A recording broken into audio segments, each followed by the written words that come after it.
La noche, que debía ser una celebración, comenzó como cualquier otra. La mesa estaba puesta, los globos aún flotaban en un rincón de la sala, y los niños, una niña de 13 años y un niño de 7, esperaban ansiosos para cantarle feliz cumpleaños a su padre. Tenían preparado un dibujo, escondido, con la palabra papá escrita en colores simples, pero cargada de amor. Pero algo andaba mal, muy mal. El hombre, que hasta hacía unas horas sonreía y bromeaba, volvió del baño con un rostro que nadie reconoció. Sus ojos, antes cálidos y vivos, ahora parecían vacíos, como si alguien le hubiera borrado el alma. Caminaba despacio, con pasos pesados, arrastrados, cada vez más erráticos, como si luchara contra algo invisible. Su esposa fue la primera en notar que algo no estaba bien. Los niños, sin embargo, fueron los primeros en sentir miedo. La niña sujetó el brazo de su hermano pequeño y susurró: papá está raro. El niño se aferró con fuerza al dibujo que había hecho, como si eso pudiera protegerlo. De repente, el hombre se detuvo en medio de la sala. Su respiración se aceleró, volviéndose tan pesada que sonaba como un gruñido atascado en su garganta. Sus manos comenzaron a temblar, y sin previo aviso, como un relámpago en la oscuridad, giró su rostro hacia su familia con una expresión perdida entre la confusión y la furia. Fue allí, justo allí, donde comenzó la pesadilla. Dio el primer paso hacia ellos, luego otro, y otro. Cada paso era como un golpe en el corazón de su esposa, que retrocedía, sujetando a sus hijos por los hombros. Intentó hablarle, intentó llamarlo por su nombre, pero era como si no la escuchara, o peor aún, como si ya no la reconociera. Entonces, él avanzó. El caos ya se había apoderado de la casa. Gritos, pasos apresurados, portazos, todo se mezclaba, como si la propia casa temblara al ritmo del terror que se extendía en su interior. La esposa intentaba desesperadamente proteger a los niños, empujándolos detrás de ella, mientras el hombre, su esposo, pero ahora irreconocible, avanzaba con el rostro descompuesto. A cada segundo que pasaba, parecía más fuerte, más descontrolado, más violento. Era como si una fuerza oscura se hubiera apoderado de su cuerpo. En ese momento, la puerta principal se abrió de golpe. El hermano del hombre, que vivía a pocas calles, entró sin aliento, gritando su nombre. «Oye, ¿qué está pasando?». La esposa corrió hacia él, con el rostro bañado en lágrimas, prácticamente arrastrando a los niños. «Se ha vuelto loco, por favor, ayúdanos». El hermano se quedó mirando, horrorizado, la escena en muebles rotos, rastros de sangre en las paredes, y al hombre que se acercaba, tambaleándose, pero con una violencia tan profunda en la mirada que era imposible reconocerlo. «Detente, soy tu hermano, escúchame», gritó, intentando sujetarlo por los hombros, pero fue inútil. El hombre rugió, empujándolo con una fuerza que no parecía humana. El impacto hizo que el hermano cayera contra la pared, aturdido. Los niños lloraban, a la esposa temblaba. La desesperación se apoderó del aire como una mano invisible que asfixiaba a todos. «No puedo dejar que te haga daño», murmuró el hermano, levantándose, decidido, aunque asustado. Intentó hablarle de nuevo, intentó que volviera en sí, intentó que reconociera a alguien, cualquier cosa, pero nada. Su mirada era puro odio, puro vacío, puro tormento. Entonces comenzó el ataque de verdad. Los dos hermanos forcejeaban en la sala, derribando todo a su alrededor. El hombre golpeaba sin parar, como si cada movimiento estuviera guiado por algo maligno. El hermano intentaba defenderse, intentaba apartarlo, intentaba ganar tiempo para que la familia escapara. Pero la fuerza del hombre era aterradora y parecía crecer con cada momento, como si la casa alimentara su furia. La esposa gritaba sus nombres, rogándoles que pararan, pero ya era demasiado tarde. En un momento crítico, el hombre se abalanzó hacia los niños, que estaban acurrucados en un rincón a punto. Fue en ese instante, en el último segundo, que el hermano tomó la decisión más difícil de su vida. Le sujetó el rostro, con lágrimas ya cayendo, y susurró: «Perdóname, pero no puedo dejar que hagas esto». Y en un movimiento desesperado, usando lo único que encontró cerca, un gran trozo de madera rota del suelo, golpeó a su hermano. Una vez, luego otra y otra vez, hasta que el cuerpo finalmente cayó. Silencio en toda la casa,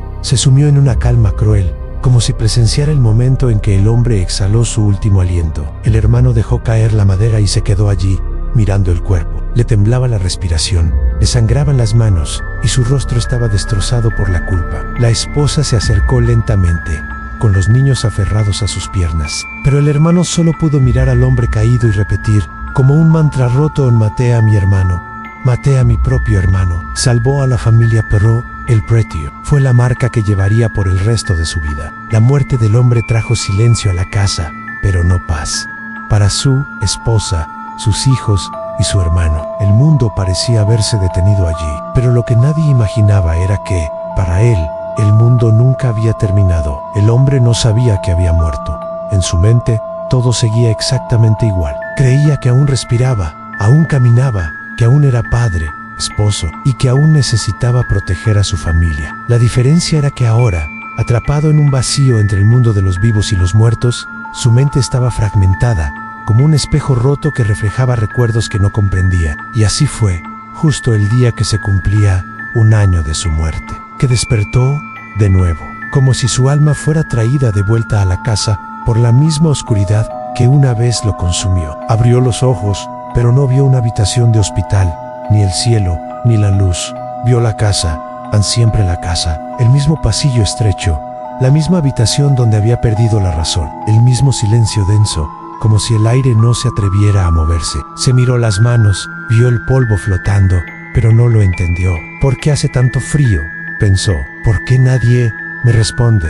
Llamó a sus hijos, llamó a su esposa Nathan, hasta que un recuerdo le atravesó la mente como una espada en el rostro de su hermano, gritando, sosteniendo un trozo de madera, y el dolor que lo derribó. Para él, eso no era un recuerdo, era una amenaza viva, real, urgente. En la mente del hombre había sido atacado, y atacado por su propio hermano. Desde ese momento, una sola verdad se apoderó de Elan: necesitaba proteger a su familia del asesino que aún rondaba la casa. Y así comenzó su tormento. Cada año, el mismo día, a la misma hora, regresaba, como una ola que siempre vuelve a la orilla, sin importar cuántas veces la noche intente tragársela. Repetía los mismos pasos, sentía el mismo dolor, revivía los mismos destellos de la noche de la tragedia.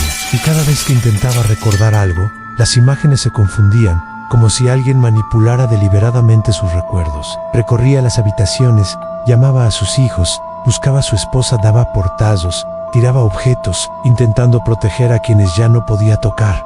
En su mente, estaba vivo, estaba consciente. Él luchaba, pero en realidad estaba perdido, atrapado en el tiempo, atrapado en el dolor, atrapado en el último sentimiento que tuvo antes de morir: el miedo a que alguien pudiera lastimar a su familia. Y ese alguien, para él, tenía nombre y rostro en su propio hermano. Cada año, regresaba más confundido, más agresivo, más lleno de odio. Y cuanto más intentaba proteger, más aterrorizaba a la casa y a la gente que amaba. Su alma, incapaz de comprender la verdad, vagaba como una sombra buscando redención, pero solo encontraba oscuridad. No sabía que él era el peligro, no sabía que ya era parte de su propio hogar. Solo sabía una cosa: tenía que seguir luchando, aunque la guerra ya estuviera perdida. El tiempo no existe para quienes están atrapados entre la vida y la muerte. Para este hombre, cada regreso espiritual era como despertar de una pesadilla confuso, fragmentado, con pedazos de recuerdos que no encajaban. Creía luchar para proteger a su familia, creía defender a sus hijos de un enemigo invisible, pero todo cambió en su regreso más oscuro. Esa noche, cuando su alma fue arrastrada de vuelta a la casa, algo diferente ocurrió. En lugar de ver solo sombras y pasillos fríos, empezó a ver destellos, cortos, rápidos, dolorosos, como si alguien le sujetara la cabeza y lo obligara a mirar la verdad. Primero, vio a su hija llorando, escondida en su habitación. Luego, vio a su esposa caer de espaldas al suelo, intentando alejarse de Elan. Y entonces, lo peor de todo, vio sus propias manos alzadas, sucias, violentas, extendiéndose hacia sus hijos. Retrocedió como si le hubieran disparado. No, esto no puede ser verdad. Perrault era. Las imágenes seguían acumulándose como golpes en su alma. Vio su expresión de aquel día, los ojos vacíos, la respiración agitada, la furia que no parecía humana. Vio el momento en que persiguió a su familia por la habitación, el instante en que intentó agarrar a su hijo pequeño, y finalmente, el momento en que su hermano lo golpeó para protegerlos a todos. Por primera vez, desde su muerte, lo comprendió. Estaba muerto, y más que eso, él había sido el monstruo. El shock atravesó su espíritu como una cuchilla de hielo.